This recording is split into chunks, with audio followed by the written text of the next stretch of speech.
Welcome to the Breakdown Podcast with Luke. Today is May 26th, 2021, and I am traveling somewhere outside of Chicago right now as we are here for some meetings, but the podcast will go on. So we're going to be diving into a lot of big stories today. First, though, if you're new here watching us on YouTube, hit that subscribe button. We would really appreciate it. It helps YouTube know you enjoy what we do. But we also have a MP3 version of this that you can listen to on your favorite podcasting apps. You can find us in the Apple podcasting app, Google Play, and Spotify, just to name a few. Just search for The Breakdown with Luke to find our podcast. We have so many big stories to cover today, including Amazon's being sued for antitrust grounds, accused by the DC Attorney General of raising prices illegally. We got Verizon cracking down on robocallers. New science allows a blind man to see with new therapy. Amazon's ad revenue is through the roof. You will not believe how much Amazon's making right now. And pubs in Britain are absolutely begging you to come back and drink.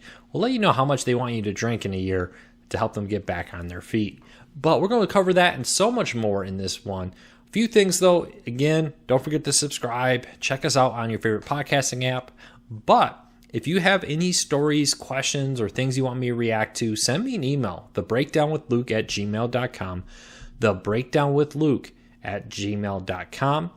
And you can also follow me on Twitter, LukeBK, where I post a lot of fun stories like some of the ones you'll see here, and so many more. So check those out. I'll put a link to them down in the show notes down below. All right, let's dive into this. All right, in the first story of the day, the District of Columbia Attorney General is suing Amazon, accusing them of illegally raising prices on products. Now, the District of Columbia, or Washington, D.C., his Attorney General is launching this, so it will be interesting to see how far it goes. Now, Amazon's been under fire for a lot of anti-competitive practices in different countries, but I think this may be one of the biggest here in the United States. We'll have to see how it all plays out. But an Amazon spokesperson did say that the DC Attorney General has it exactly backwards. Sellers set their own price for products they offer in our stores.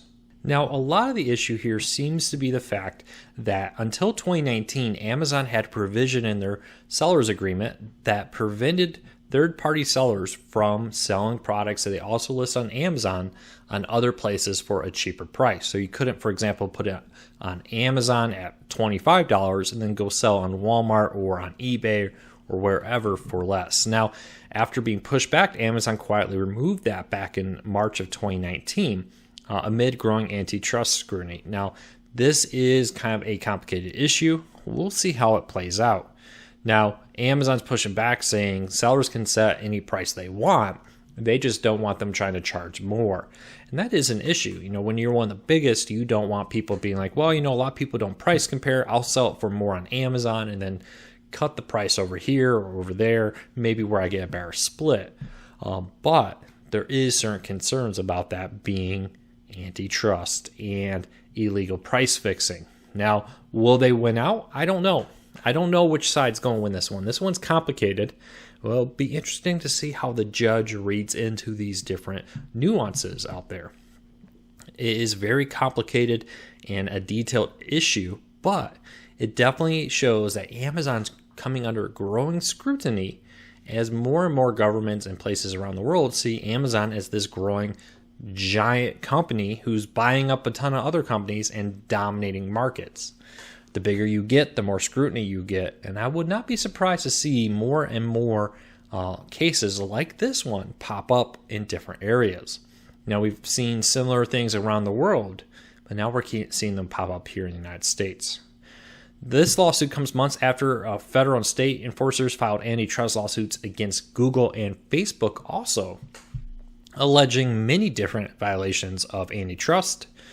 It definitely seems that we're seeing a big crackdown on big tech with some of the biggest, including Google, Amazon, and Facebook. We'll see. Do you think Amazon should be concerned here? Do you think Amazon illegally price fixes? I will say that I do find times where prices are higher on Amazon than they are in other places, but overall, I find the pricing to be pretty good. Am I wrong? Have you seen it different? Leave me a comment. Let me know. I'd love to hear from you. All right, Verizon is once again expanding their tech to block spam calls, those robocalls, those actually Amazon scam calls now are pretty popular. They'll bank scams and more. Amazon's rolling out a new and free feature called Call Filter. Now, if you already have a Google Pixel phone, you're probably very familiar with this kind of tech. The ability for it to screen calls and warn you if it's a suspected spam or just completely block it.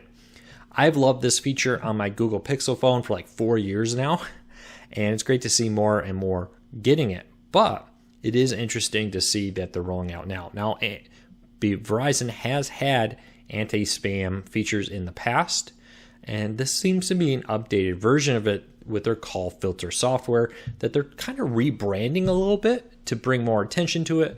I think T-Mobile kind of really aggressively about a year or two ago started promoting their efforts.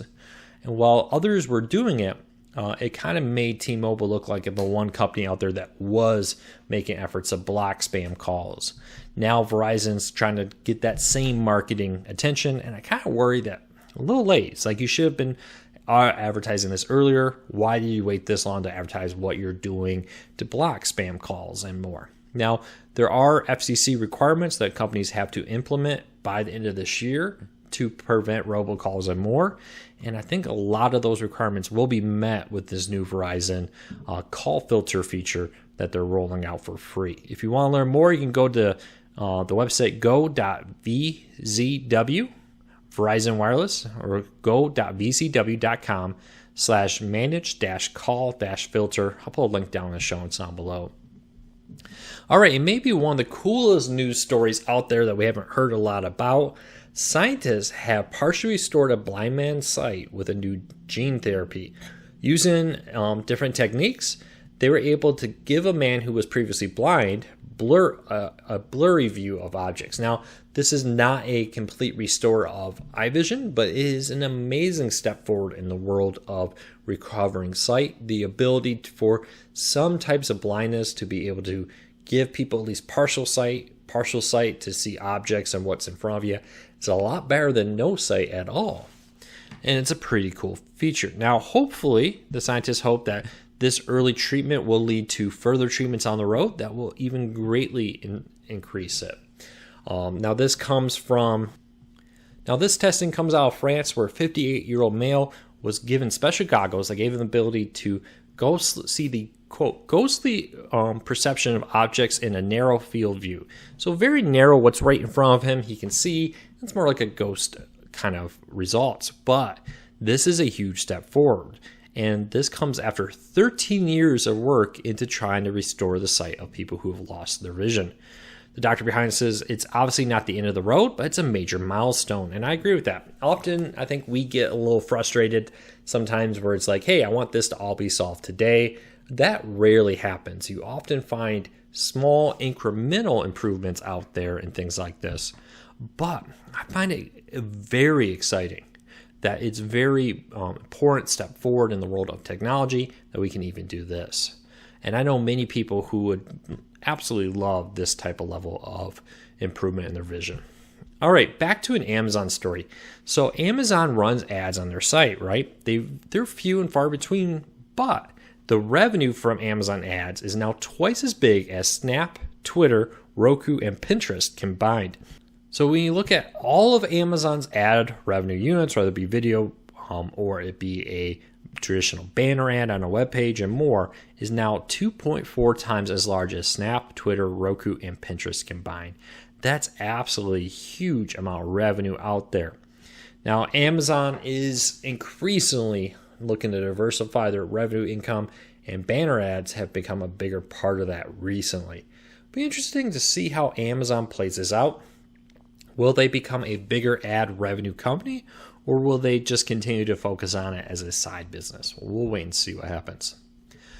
Well, in the UK, or Britain in particular, they are rolling out the pubs once again. Yes, you can finally go back to a pub and drink, and Brits are urged to drink 124 pints each to help struggling pubs get back on their feet. This comes from the Evening Standard.co.uk over there, and pubs are begging people to come back, and the industry needs about a £25.6 billion boost to return to pre-pandemic levels after a year of forced closures. As a small business owner myself, I feel for restaurants and bars and pubs over there. If you're in the U.S., I know many of them were closed here for a while, but nothing like they were closed over in the UK out there. So hopefully we can all do our part, head out to the pubs and bars. Even if you don't drink, buy some food, buy some different things. But I find it very interesting to do that. All right, a few non-news stories I wanted to talk about today in the podcast. One is something I talked about earlier, and I kind of said I was going to get to in a podcast, and I never did. This idea that reporters think they are better than other people. And I will say that's very true. I think a lot of reporters end up looking down over time on the people who they cover, and for a few reasons. One, you often interact with the worst part of it. And I would often tell a lot of people I worked with when I was a reporter, hey, yeah, okay, you had 20 to 100, let's say, emails of just really dumb things that people complained about or that showed they clearly didn't read the story. My favorite is when I'll get an email and the person's question wasn't just answered in the first paragraph, but it was answered in the first sentence. A lot of people seem to read the headline and then stop reading. And it's like, you can't just read the headline. I can't put the entire story in a headline. You need to actually read the story, at least read the first paragraph. That happened a lot. But, okay, so for every one of those bad emails, thousands of people out there will read everything and fully understand it. What I would often tell people, hey, we had 10,000 people, let's say, read a story. You had 3 emails. That means 9,997 or 96 people or so fully understood everything you wrote, didn't send you a rude email or whatever. It's a little hard because you're only often seeing the worst of it. You're seeing the people out there who send you these nasty comments, and you're not seeing the great following, the great people who read the stories and don't say anything. And that quickly can create a lot of reporters to feel like, well, obviously, the average reader is just stupid. And I see this mentality build up. And it comes from the fact that the people you often talk to and work with as a reporter are some of the people who, let's be honest, they didn't read the story.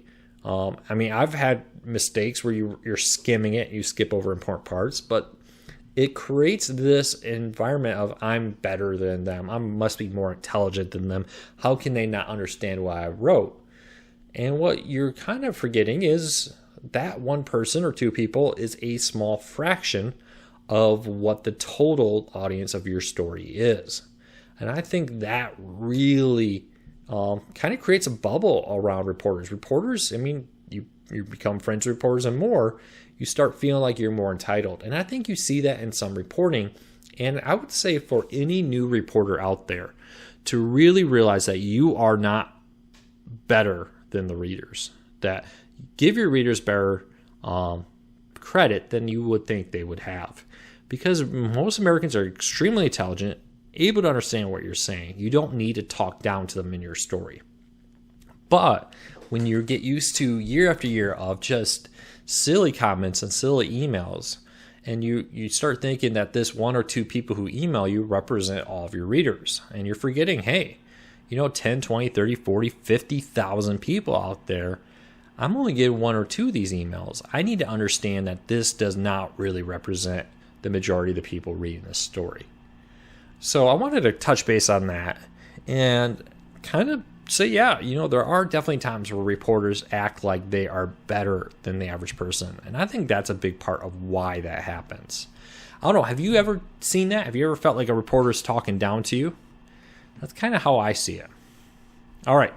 One other thing I thought was interesting, Scott Adams, the creator of Dilbert, very active on Twitter and other places, had a interesting tweet that I really thought was honestly very true, very honest, and thought deserved some discussion.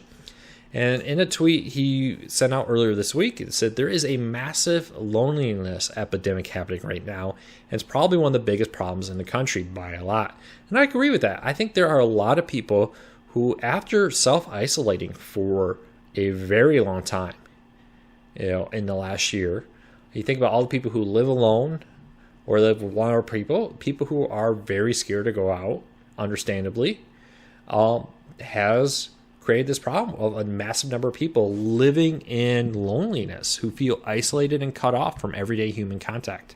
So next time you see someone who you think may not be getting out as much, maybe give them a phone call. Just reach out. Let them know you're thinking of them.